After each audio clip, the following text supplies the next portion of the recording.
In this video, I'll be going over how genetics may influence the development of cancer in a particular species.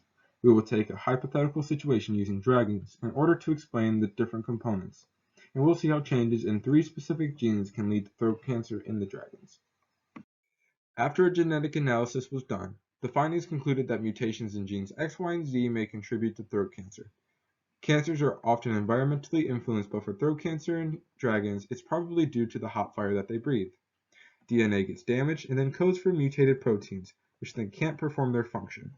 Mutations in cancer-inhibiting genes often leads to uncontrolled cell division, and there are 2 different types of genes that usually regulate this: tumor suppressor genes and proto-oncogenes. Here at the top, we show a normal tumor suppressor gene producing a viable protein that prevents abnormal growth, in this case through apoptosis. They can also promote the production of proteins that repair the DNA strands to fix the mutations. One allele provides backup for the other, so both alleles must be mutated, as was shown in the bottom, in order for these inhibitory proteins to not be produced.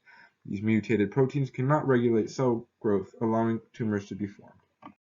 Proto-oncogenes, on the other hand, usually promote cell division, but need to be activated to be regulated properly.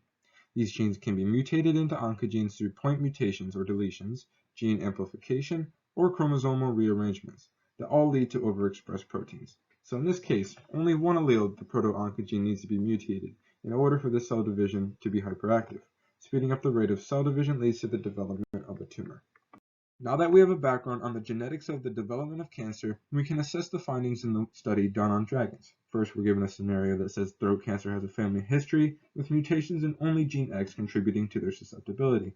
This leads us to believe that normal gene X is a tumor suppressor gene due to its ability to be passed down.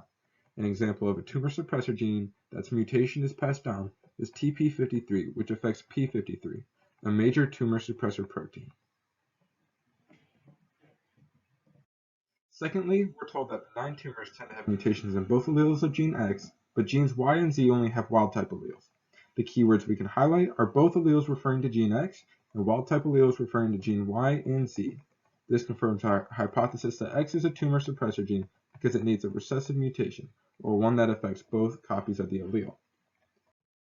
The third conclusion says that malignant tumors tend to have mutations in both alleles of gene X, mutations in one allele of gene Y, and gene Z has only wild-type alleles.